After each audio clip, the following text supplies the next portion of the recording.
Welcome to part 2 of this week's podcast. I think for me personally, I have seen, as I've learned more and more about this, the value of the Book of Mormon is just increasing in my eyes. 2 Nephi 2, 2 Nephi 9, Alma 12. I've started reading Alma 12 the other day, and I'm like, wow, we know so much about this story because of the Book of Mormon. I just wanted to make sure I mentioned that. The Book of Mormon opens up the window here to what is really happening. And Hank, can I make a connection? Because who is 2 Nephi 2? It is Lehi talking to Jacob, who later on writes 2 Nephi 9. And I love the whole backstory. Jacob, let me kind of explain. You were born in the wilderness. You've seen family contention. Let me explain the fall. Let me explain opposition in all things. Let me explain why. And then later, Jacob explains it with even more detail in 2 Nephi 9. And so it's fun to see that, that's the same guy, Jacob, who's learned a lot about the fall and fallen man. That's really great. Well, so if we go back to Genesis 3 now for a little bit, then you get this moment then when Eve, and as I like to think about it, Eve feeling this tension, and Adam would probably pretty just easily say, no, I understand how this works. If the fruit is offered to you, you say no, right? That might be what Adam might do there.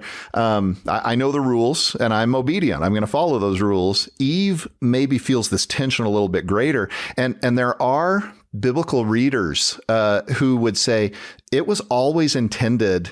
This is a maturation story, and they're supposed to eat the fruit at some point. There comes a time when you don't stay in the garden, you leave the garden. And that's more, again, not so much Christian or Pauline readers, as we might say it, but Jewish readers are a little bit more, they just sort of come at that text without having the New Testament. They say, no, the idea is at some point she's going to eat the fruit and they're going to leave the garden. They're going to eat the fruit and they're going to leave the garden. Well, so she's got this growing tension in her, and then Satan offers her this fruit. Now, it's not a good image when you take the fruit out of Satan's hand. You know, that there's some almost ritual ordinance, almost sacrament imagery there that we should not miss in our rush to just say everything is perfect here. I'm not sure that we want to say everything is perfect here. An analogy I like to use is, if I buy, at least in our family, if I buy a car and I don't tell my wife and I come home with it, that's not a good thing. There's other families where that might work really well, but not in my house. No, when you do those things, if you're going to have children, well, I mean, just functionally, it's a decision two people have to make, right? But here, Eve makes a decision that has a very permanent effect on her relationship with Adam, and she does it without Adam being present. And so there's a break here that's caused. And then the way that I like to read it, and that I see it, is that then Satan, Lucifer, is trying to enhance that break when he sends her to sort of confront Adam and try to get him to partake. But this is where the love story is enhanced. And I think in our marriage, there are these times when we've done something that might be hurtful to the other, to our partner.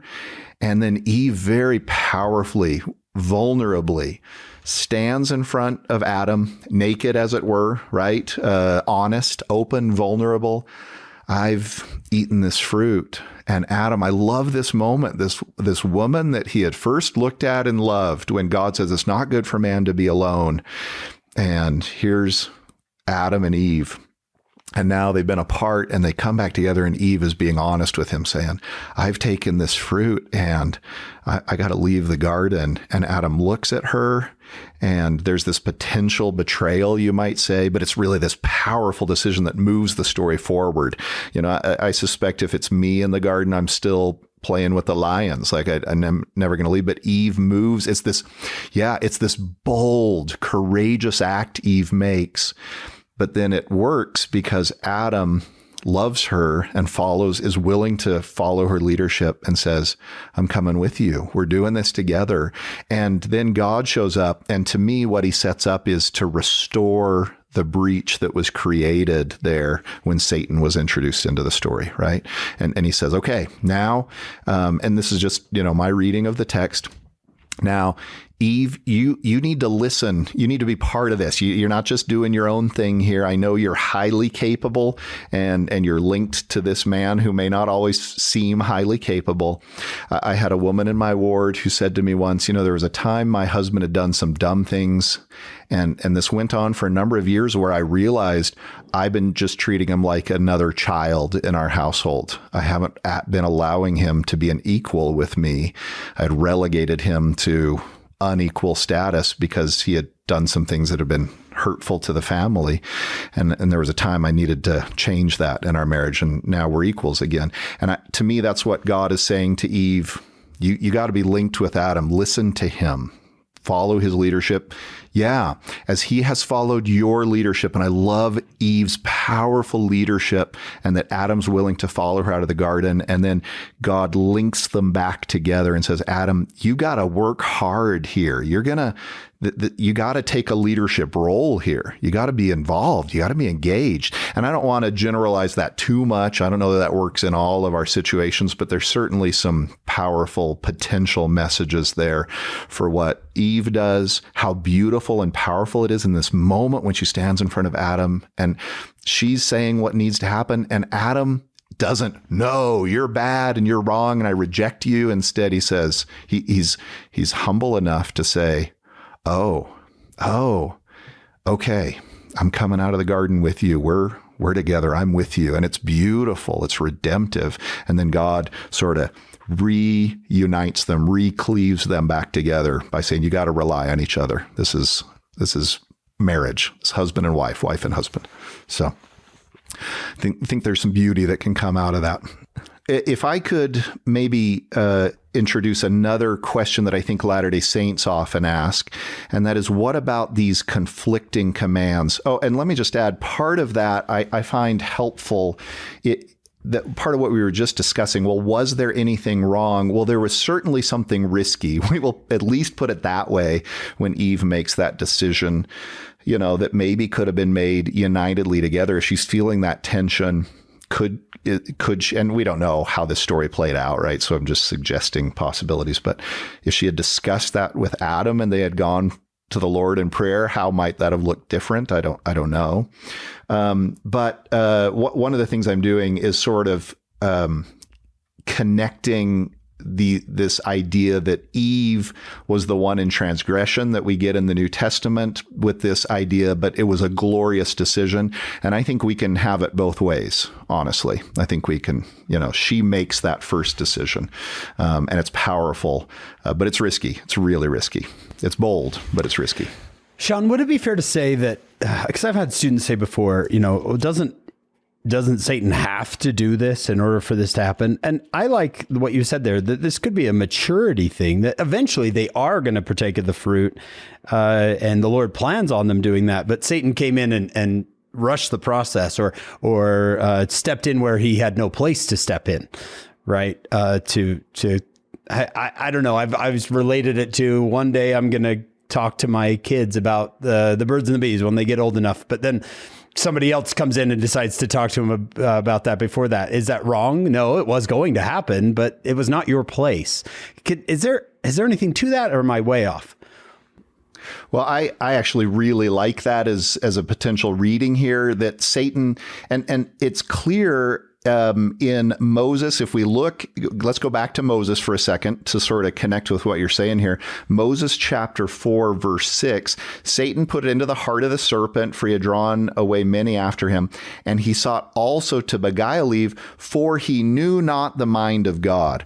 And then, well, how do I understand that? Is he dumb? Does he not get how this is supposed to work? I feel like Satan would have known more. And the way I read he knew not the mind of God is he doesn't understand the concepts of redemption, of love, of sacrifice. It's not that he intellectually doesn't get it, but he thinks he can break this apart by inserting himself. I like what you said there, Hank, prematurely into this discussion and trying to sort of short circuit the whole process.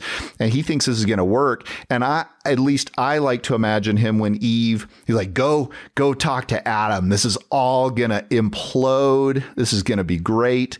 And then Eve stands in front of Adam and is so powerful and loving and good. And Adam is so open to Eve that it actually turns the other direction. And yes, they leave the garden, but God inserts himself now in the story because there was a plan. There was a preordained plan. There's a redeemer here. And so let's make sure we understand that. I love that. Satan knew not the mind of God. And I like that, understanding that as Satan knew not the soul of God, what it means to love, what it means to be willing to give oneself up for another, right? So he doesn't understand sacrifice. He doesn't understand love. Yeah. So he's like, no, this isn't going to work. Envy is going to win out. Jealousy is going to win out. Pride's going to win out in Satan's mind, because those are sort of the principles that he understands. And by the way, there's a lot of evidence that he got it right. That he understood humans pretty well. But then there's the redemptive evidence that points the other direction. And this is the battle, of course, of good versus evil. Okay, so let's go back to what I was about to introduce, this idea of conflicting commandments. And is that fair? Would God ever do that? Students like that is a common question. Say, no, the way that we've set this up, I don't think that works. And my take is that this now is higher level agency that they're learning. Lehi in 2 Nephi 2, he sort of sets up that they're given all of the things to begin to learn about agency. I like to see it as a 7-year-old sort of, do they have agency? Well, God has created a space where they're protected because they don't fully get it, but they're starting to get it. They've got opposites that they can choose between. They've got choices, and God has placed consequences with those choices. So they've got the setup there, but what they don't have is the experience yet, right? And so now this is higher level between two goods. This is like, one of your children has had an accident where they burned themselves and you haven't had family prayer yet. Do you rush your child to the hospital, or do you stop and have family prayer? Well, I think, you rush your child to the hospital is the right decision. Oh, no, we didn't pray as a family. Now we've transgressed that law. Or, you go to the hospital and you run a red light. You're actually liable for running that red light. And if you get in an accident, then you'll get ticketed for running that red light. But most policemen are not going to give you that ticket if they don't have to, because you're following a higher law. You're transgressing one law. This is like Nephi not wanting to kill Laban. And God says, you got to do this. And he transgressed the law, you might say. And because of the transgression of that law, that's one of the reasons Laman and Lemuel are so ticked off. We can't go back we're kicked out of the holy city now because you did this, but he was following a higher law. To me, these are decisions we have to make every day of our lives. You can't do all of the professions that you think would be awesome. You can't, experience everything you want to experience. You can't marry all. I like to tell BYU students, you can't marry all the people. You have to pick a person. You're going to marry one person, and we have to make these kind of decisions. You can't write all of the missionaries in the world, and write in your journal and cook all of the loaves of bread for everyone. We have to choose, and that's okay. And there's inherent, but there are consequences. So let's set up this weird situation where the question is, am I going to smoke a cigarette or am I going to kill someone? And I choose to smoke a cigarette, this is silly maybe, but, I choose to smoke the cigarette. Well, God isn't going to hold me accountable as a sin if that was the right decision. But I'll still get tar in my lungs, right? I still have to leave the garden, right? There are consequences to transgressing a law, even if we're not accountable. And the Pearl of Great Price, Book of Moses later on says, I've atoned for your transgression in the Garden of Eden. It's done. You were figuring it out. You made a choice, and now we're moving forward. I've atoned for that. Would God do that? Well, I think, yeah, that's what mortality is. I mean, we deal with this every day of our lives. I think it's a Mary Martha thing too. They're both good things. What do you do? And Sister Bonnie Parkin talked about that story and said, it's not like choosing whether to go visiting, teaching, or rob a bank. They were two good things. Hank will laugh of where I'm going for my source, but there's an old episode of the Andy Griffith Show where Andy's trying to kind of bend the rules to help somebody, and he says to Opie, "There's a boy in a pond who was drowning, and the sign clearly said no swimming. Well, would you save the boy?" And Opie says, "Well, he couldn't let him drown," and he says, "Yeah, he has to save him." And says, "No, in those cases, we don't break the rules, we just bend them a little bit, and to help somebody." And I thought that was a really good way to put it for a kid, that there's some competing goods there. The boy shouldn't be swimming. It says no swimming, but you don't just let him drown. You go in there and you swim so that you can save him. I thought it was pretty good. Let's now begin to move Adam and Eve out of the garden. And if we look now towards the end of chapter 3, there's a couple of things that I want to point out here. One is this idea that Adam is taught what I want to call the first truth of mortality. In the sweat of thy face. So this is Genesis 3, verse 19, and we could look at it in the Pearl of Great Price if we wanted to. I think they're exactly the same. In the sweat of thy face shalt thou eat bread. So the first, what I like to think of as the first truth of mortality, is you are going to need to work. It's what we call the law of the harvest. Work then will be how you're going to live and survive in mortality. It's going to be a little different than in the garden, where it's just sort of spontaneously there. The law of mortality is you exert effort, and then that effort is rewarded. Now, mortality isn't perfect. Sometimes you exert effort and it isn't perfectly rewarded, but that's the general rule. But if we go over to the Pearl of Great Price account and the Cain Abel story, there's this really interesting moment where Cain, it's pretty clear that he wants his brother's flocks, that he really wants them. And then he's jealous of his brother. And that functions in a lot of different ways. This is chapter 5, right? Yeah, we're now in Moses chapter 5 or Genesis chapter 4. So I've sort of jumped forward for a moment. And there's this moment then in Moses 5, verse 33, and Cain gloried in that which he had done, saying, I am free, surely the flocks of my brother falleth into my hands. So I've committed a sin to get what I want. And notice, if you back up now to verse 31, you get what leads up to that. Cain said he was taught this by Satan. Satan came to him and taught him what I call the first great secret or lie of mortality that Satan teaches. Truly, I am Mahan, the master of this great secret, that I may murder and get gain. And so you have right here at the beginning of the account set up, I would say, in opposition to each other. God tells Adam, you're going to earn your bread by the sweat of your brow. And Satan shows up and says, no, Cain, you can sin to get what you want. And I like pausing here with students and just having them think about this a little bit. And I say, pick a sin, any sin, not the one you do, because that'd be awkward. But, think about any sin and how it's actually motivated at somewhere lower in the motivation, as we build towards that sin. I want to get something for nothing. And you could think of gossip that I want to use instead of building a relationship through love and sacrifice. I'm going to tell a secret that puts me in this position of trust with you, right? You could think of lying and how I want to shortcut the system or cheating to get something for nothing. You could think of breaking the law of chastity, of pornography, as this effort to click a button and I can get, my brain. If you look at the brain, it looks the same way as physical sexual intimacy and marriage. Typically, though, you court someone, you get married, you do dishes, you go on dates, you raise children together, right? Or I can get something for nothing. And I have had people in my ward. I had one person say, I don't want the real thing. I want the fake thing, right? That's way more persuasive for me. I want to click the button and just be automatically loved.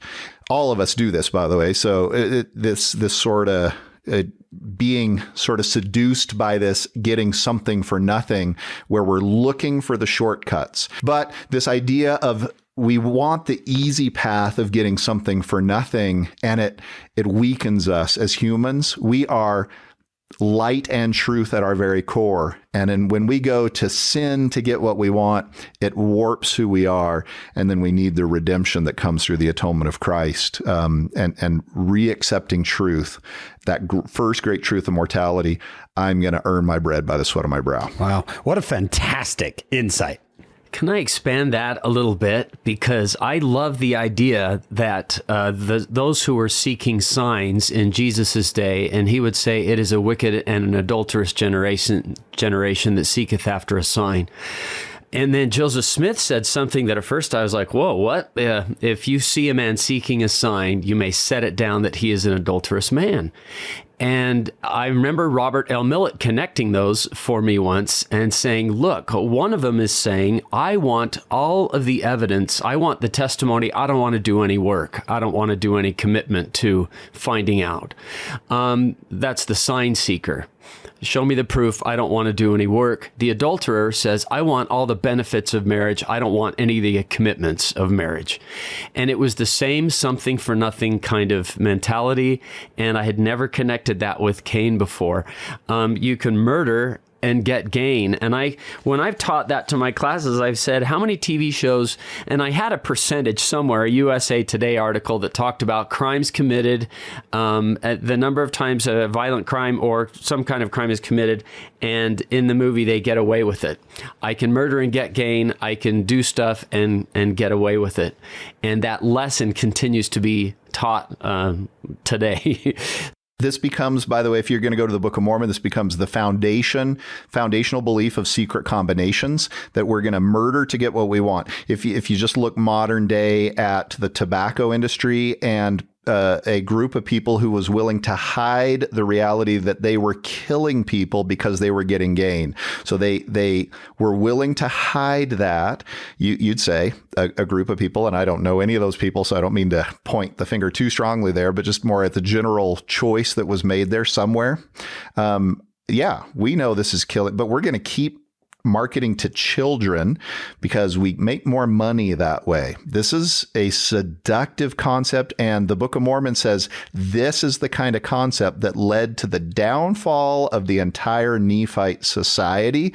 And I would suggest this desire to get something for nothing, you could say it's at the center of some of our most serious societal problems today. It will destroy a society when too many of us decide, I want to get something for nothing. A society cannot bear up under the weight of that burden. And so this is not just a minor thing. The fact that it stands here at the entrance to the biblical story and to our story of mortality, I think is sort of a big deal that it's here. And by the way, I got to add, I first learned this and I sort of expanded on it from a seminary teacher whose name is Jack Rose. I've never told him that this has been an important concept for me. I wrote a paper where I included this idea and I put his name in a footnote, but got to give a shout out to him for first introducing this idea to me. Shon, this is fantastic stuff. I automatically thought of Jesus, the temptations of Jesus, Matthew chapter 4. Take the shortcut, Jesus, take the shortcut. And he refuses every single time. He will not take the shortcut. And we have that chance every day, right? Don't take the shortcut. Be disciplined like Jesus. Be a disciple of Jesus means be as disciplined as Jesus. The other thing, though, that I wanted to grab from this storyline before we leave the garden entirely is this moment in, let's just stay in the book of Moses chapter 4, verse 27. Unto Adam and also unto his wife did I, the Lord God, make coats of skins and clothed them. Now, there's really interesting stuff going on, and some of it probably literal, but a lot of it probably figurative with clothing and covering. Many know that the Hebrew word that is translated as atonement is kippur, and it has connections of covering. It's both the kind of covering that happens when you smear blood, like atoning sacrifice kind of covering, but also potentially the covering that happens when we're naked, we're vulnerable, and then God puts a clothing that sort of covers our nakedness, covers our flaws, covers us, and gives us authority to stand in his presence again. Well, so Adam and Eve do this interesting thing where they go, it's almost like they're dressing up like the tree of life. And I sort of like it, right? They put the leaves on, they get these fig leaves, right? And that works okay. Fig leaves aren't terribly successful. Probably, I mean, the fig leaves are, okay, but they're not very permanent, and they're not maybe perfectly effective as a covering. But they do add some color to the story. Our efforts, right, when honestly done, are important. They matter. It adds some variety. It adds some color to the storyline. But what we really want is God's covering, right? And God is going to truly cover them in ways that will protect them as they're now going out into the challenging world. And what you get here is most likely, it would appear to be the first death that Adam and Eve have ever encountered, as these are coats of skins. These are animal skins that cover them. And we might even, as Christians, we have in the Pearl of Great Price in the Book of Moses later on, Adam and Eve know how to do sacrifice. They've been taught about sacrifice in the Garden of Eden before they leave, but they haven't been taught all of the implications of what it represents. They learn that as they're moving forward out of the garden, but they know how to do it because Adam's doing, he's offering sacrifice out of the Garden of Eden. Well, what does this mean? He says, I don't know. I was just told I was supposed to do this. So this could be the place where God first teaches them the law of how to sacrifice and that they need to sacrifice. Now think of the beauty of this sacrificial animal then providing the skins, the garments that are going to cover them as they leave the garden. And so that sacrificial offering, then the lamb or the animal that's sacrificed there covers them. Christ covers them. And so they're dressing up sort of as the tree of life. That's nice. They put leaves on. God puts the image of Christ upon them, the image of the atoning one, to remind them who they are, to say, this is who you're supposed to become. I'm going to put the image of God on you. I'm going to dress you with power and authority and protection as you leave the garden now. And then that serves as a reminder to them of their relationship with God and that they want to return back into the presence of God. It's just a few possible thoughts there. So beautiful. The idea that they, before he ever cast them out of the garden, they were covered by Christ is so intensely Christian. The idea of, I remember Joseph McConkie was saying, and he was always really definite about everything, but he said, so they were covered by the Lamb. And I raised my hand. How do we know it was a lamb? How do we know? And he said, it just has to be. That was his answer. But as you've said that, Shon, you're the Hebrew expert. So I remember looking up the lexicon on coats, because when we think of coats, we think of an outer garment. But when I looked up coats, I think the word was Ketoneth, that's it. And it was an inner garment worn next to the skin. I mean, I read the definition and just went, wow, an inner garment worn next to the skin that goes down to the knees, rarely to the ankles, also worn by women. And I thought, wow, look at that. They were covered by this before they were cast out of the garden. Yeah, it's that word ketoneth. Yeah, that's really, really nice. And skins is sort of fascinating here. Or is the word for skin, and it is a more or less a homonym with the word or. So one starts with an ayin, or that's skin, and or that starts with an aleph is light. And the biblical authors love doing that with the Hebrew, sort of playing with that sort of Hebrew language. And this idea that he's covering them with garments of light. So they've done the leaves, great, but these are garments of light. And there are other implications of, okay, is it bad to be naked? When did they start should they feel ashamed for their innocent nakedness? No, it's maybe, the world or Satan that makes them feel ashamed of that. But once they then have transgressed and have moved out, are beginning to move out of God's presence, then they really do need that covering to help them move forward. So there's all kinds of fun things we could stick on here for another couple hours, right? But how did you pronounce it? Kafar? K-A-P-H-A-R? Yeah, kafar is the verb to cover. Kippur is the cover. PL sort of past participle that is often translated as atonement, covering. Yeah. And I see, because I thought it's so interesting they tried to cover themselves. And then I read in the Book of Mormon, that if we are not, if without the atonement, we are exposed to the demands of the law. And I think, oh, look at that. We could be covered by Christ or we'd be exposed. I think I'm in Alma 34 when I say that, to the demands of the law. And I can see where the idea of being dressed is protected as being covered by Christ. Otherwise, we're exposed. I also see in Moses 4:16 when the Lord says, where are you? And Adam says, I was afraid. I hid myself. This idea of shame and fear have been introduced into Adam's life. And the Lord is saying, there's no need to hide from me, right? You don't need to be ashamed of yourself. So I like that idea of the Lord's like, don't hide from me. It's okay. Who told you that you should be ashamed, right? Who told you that you should hide from me? This is really interesting. We could play the what if game all day long and we're just guessing, right? But if Adam and Eve had prayed about how are we going to follow this second commandment if this had gone a little differently without Satan, the serpent, introducing himself into this story? How would this have looked different if that relationship had moved forward, that they had understood? Now we take the fruit, and it's part of their communication with God, as Latter-day Saints would understand. This is what has to happen. And by the way, many other Christians are going to say, what are you even talking about? The fruit, you're reading that very differently than we do. And we will just say that we are. But what might this have looked like? And yet there is a Redeemer that turns this story back into gold, back into what it needs to be as each of us come to him.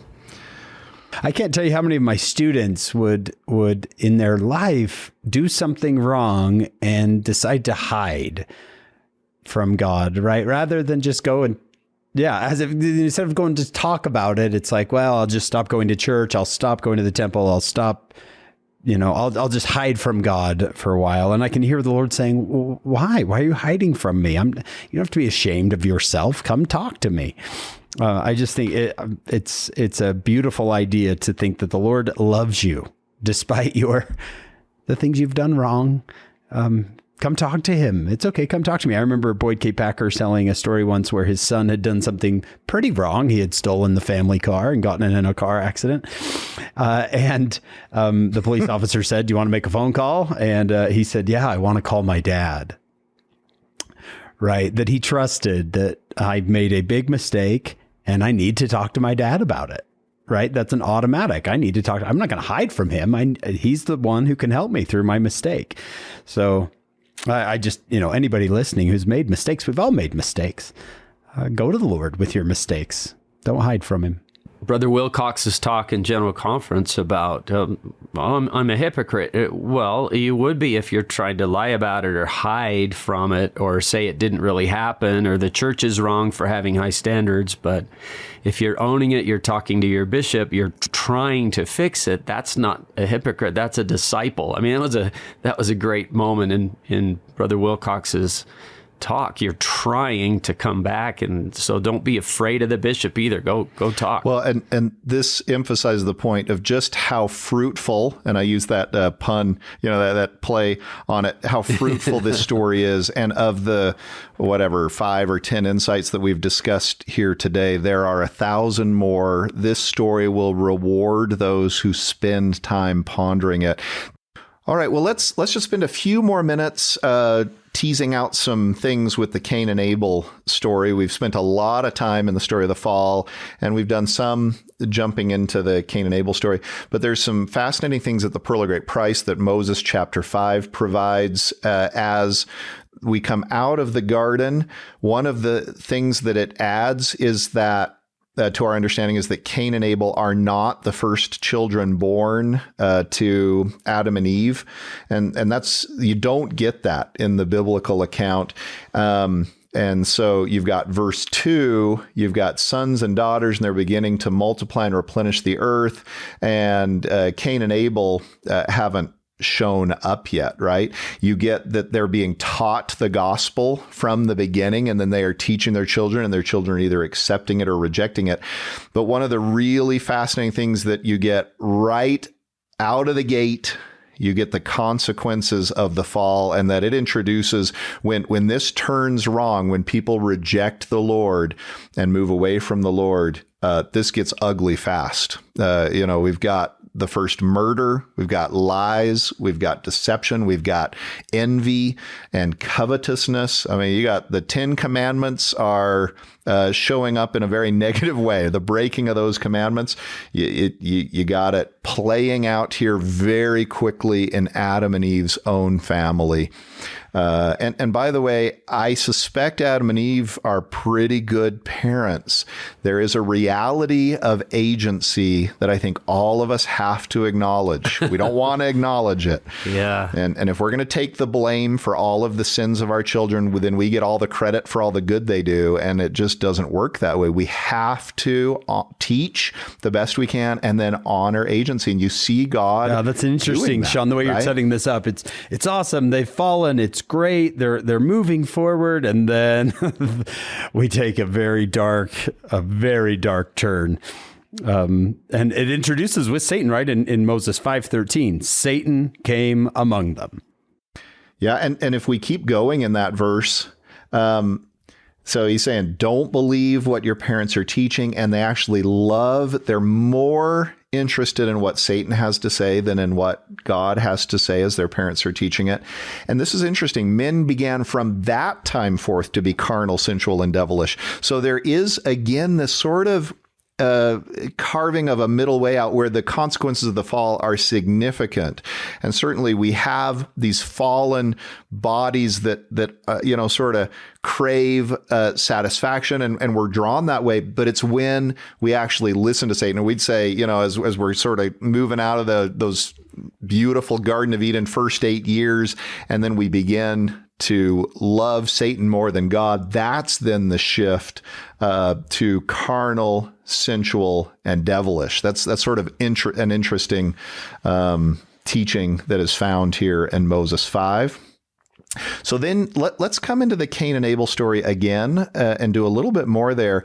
I think many of us feel sympathetic with Cain, that he's bringing the best he has, and that Abel is bringing the best he has. And maybe we think, well, Abel just got lucky. Why does he's a sheep herder, a shepherd, and so he brings of his stuff and God takes it, but Cain doesn't. He brings of the fruit of the ground.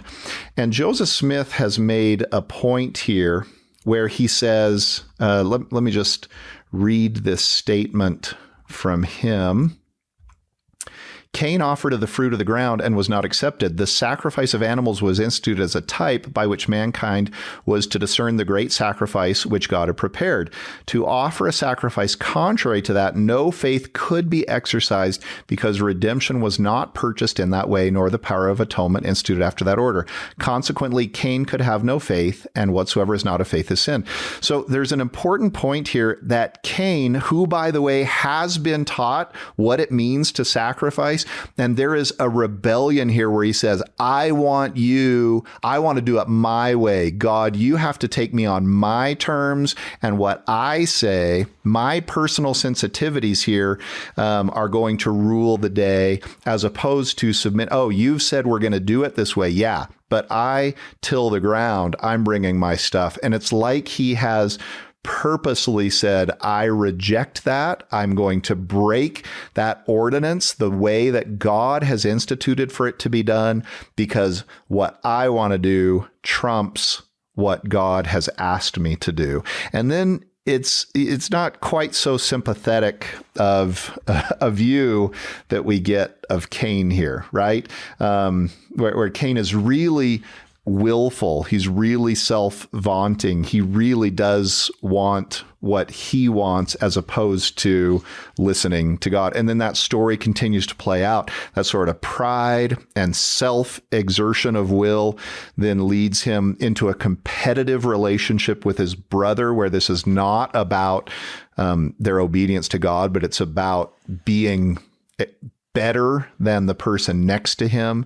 He wants what Abel has. And then it's sort of like the story of David and Bathsheba and Uriah. It sort of goes from sin to sin. In fact, there's this really fascinating moment. Verse 23 of Moses 5.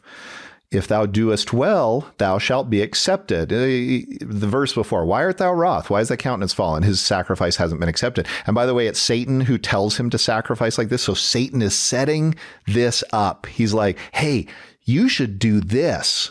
Yeah, you should do it this way. And if God really loves you, I'm introducing some things into Satan's language there. It's back in verse 18 where you get that Satan commands him. And then verse 23, his sacrifice hasn't been accepted.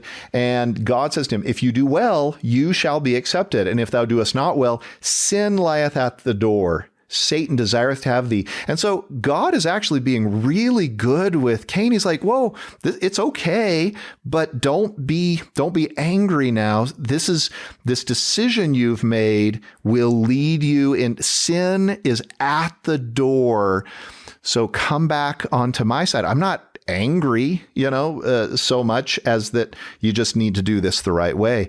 But what happens is we choose our own direction. We want it to be validated. And when it's not validated, then we sort of run down that road. Sin lies at the door. And how often has one decision in a day led to another bad decision, and all of a sudden, you wake up late and you don't say your prayers, and by the end of the day, you've robbed a bank, and or maybe not that extreme, but there is sort of a modeling of how this happens, how we can sort of descend. Yeah, and the Lord stops. Hey, just be humble. It's okay. It's okay. Just be humble. Let's turn this around right now. And we'll be okay, but he just will not. He won't be. It's be thou humble, and the Lord thy God shall lead thee by the hand, right? And he just refuses to turn this initial decision around. I just wondered if you could comment on something. It's so kind of interesting, kind of strange. Satan commands Cain in verse 18, make an offering unto the Lord. Doesn't say make an offering unto me, but he says make an offering unto the Lord. But the thing that I find really strange in verse 29, I'd love to hear your comments, when he sets up this oath, swear unto me by thy throat, if thou tell it thou shalt die, swear unto thy brethren by their heads, and by the living God that they tell it not. So it was strange that Satan would involve the name of God in an oath to do something bad, to do something totally against the commandments of God. I think that's a great thing that you're pointing to. That's really helpful, John. And what you are seeing is the mixing and the turning upside down. It goes from identifying good as good and evil as evil to all of a sudden it's intermixed. And by the way, this story is set up as a foil of the Garden of Eden story, where Satan, you can see sort of what he's going for. Eve, go talk to Adam. And yet Adam and Eve then love each other, and it allows God to be part of the storyline. And now we get the opposite of that storyline. Go make an offering to the Lord, and hey, swear you're going to do this for him, but now swear by me, but use the name of God, and so that we can give it this veneer of righteousness, but it's actually wicked in intent. And we have to acknowledge just how often religion can be used for evil intent, to control, to coerce, and that is never what God's intent is. God's intent is to enhance agency and to encourage healthy choices that will allow people to move forward in a proper relationship with him and with each other. And you can see how Satan is just doing really clever things to sort of twist that up and weave it all together so that it's so hard to pull it apart and bring it back into a right relationship. It seems to me that Satan loves to get people to mix up their friends and their enemies, right? That this idea, Abel is your brother. He is your friend. He's your teammate. No, he's your competition. He's your enemy. Do you want to comment too on this ironic statement that Cain makes, says, now I am free?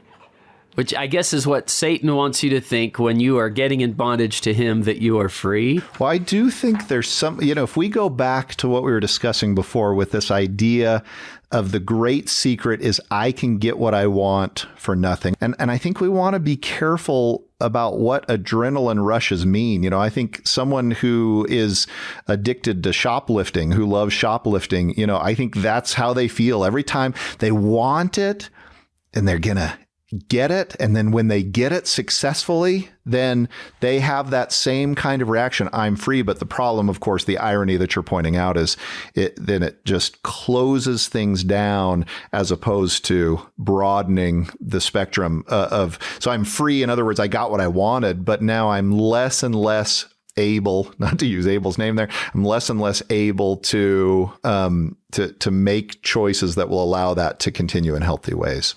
And by the way, this is all Book of Moses. This is Pearl of Great Price, and just a nod to the revelatory strength of what we get here. This is profound scriptural text, revealed text, and this is deep thinking, so to speak. This comes from God because it reveals human nature in very powerful ways. And it continues to reward us as we go back to it and dig deeper and deeper. Right. I like to. Joseph Smith was a prophet. What was he, 24 when he's writing this? Well, I got to point out another one just for we've already gone past this, but you don't even notice what's happening. If you go back to the beginning of Moses chapter 5 and verse 1, and it came to pass that after I, the Lord God, had driven them out, and later on, he's going to eat his bread by the sweat of his brow as I, the Lord, had commanded him.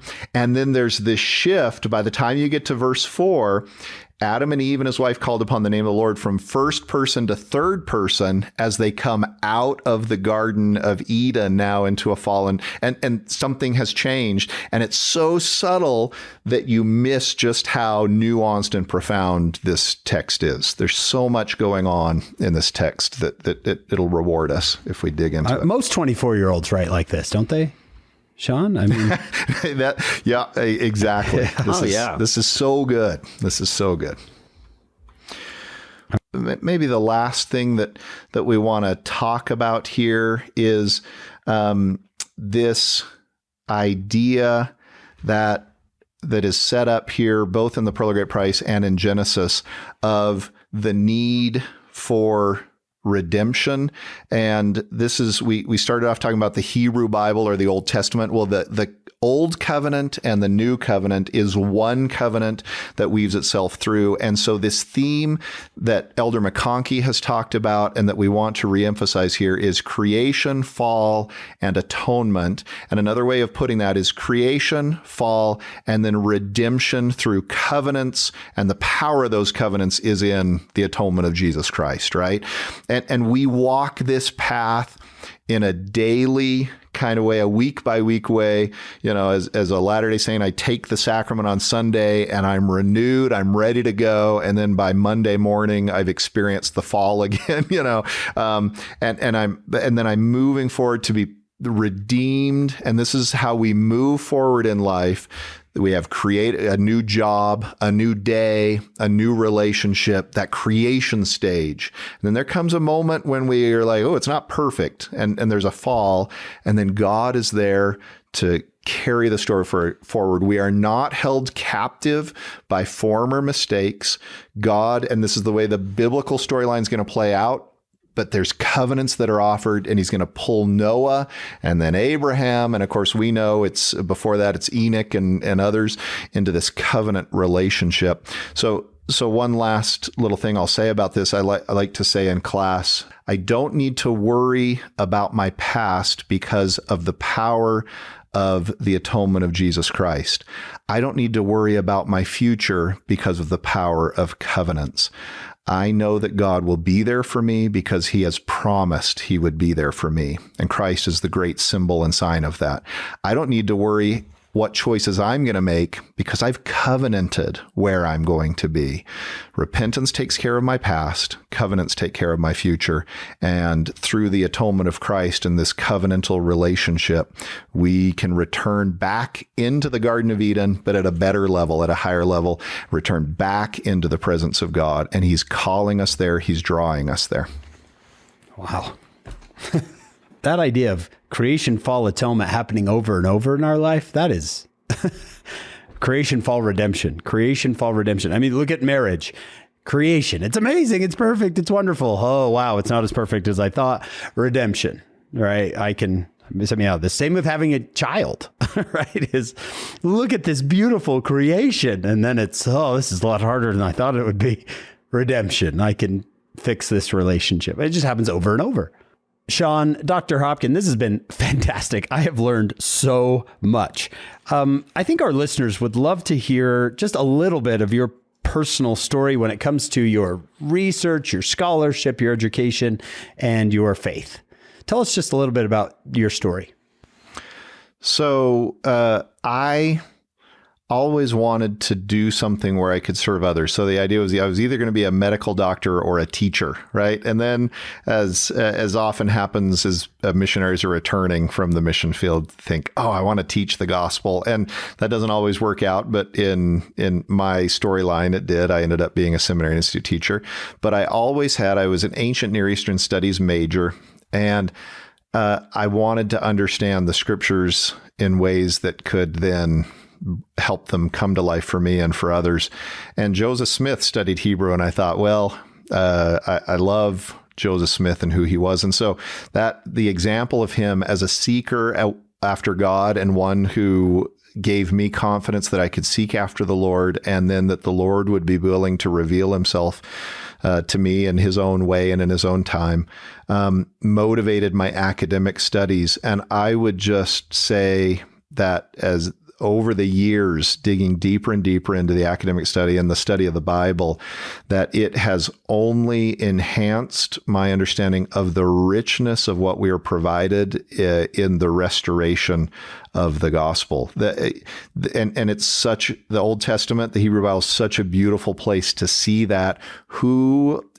Where else are we living out these ancient stories, and they are alive and powerful and real today?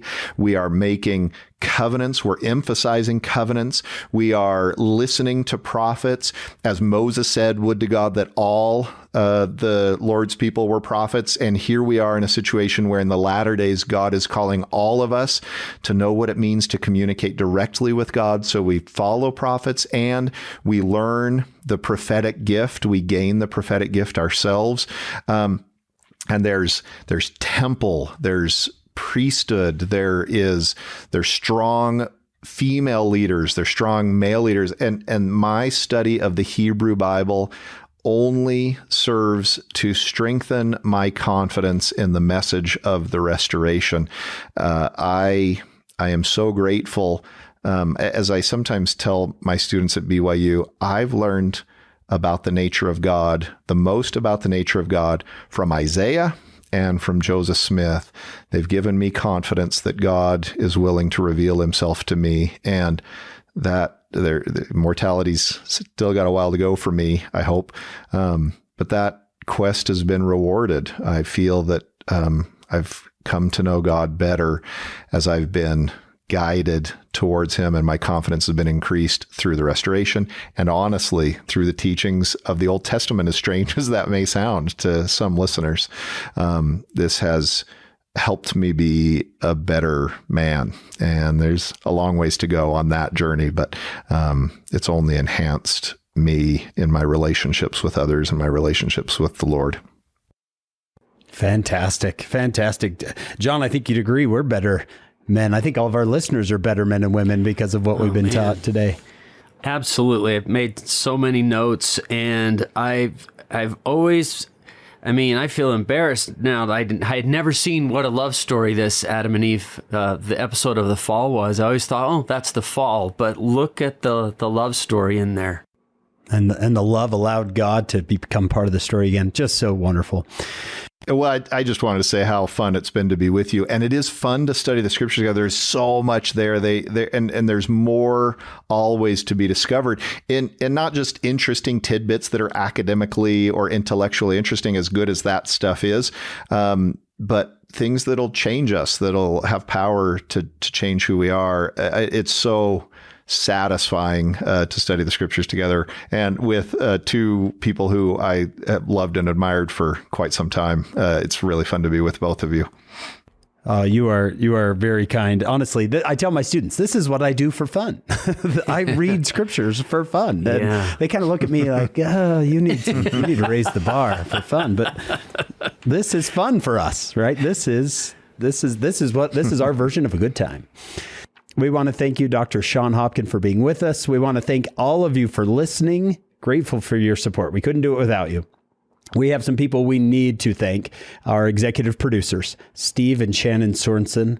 Our sponsors this year for Follow Him, David and Verla Sorensen. And of course, our amazing production crew, David Perry, Jamie Nielsen, Lisa Spice, Kyle Nelson, Will Stoughton, and Scott Houston. We love you, our team, and we hope all of you will join us next week for another episode of Follow Him.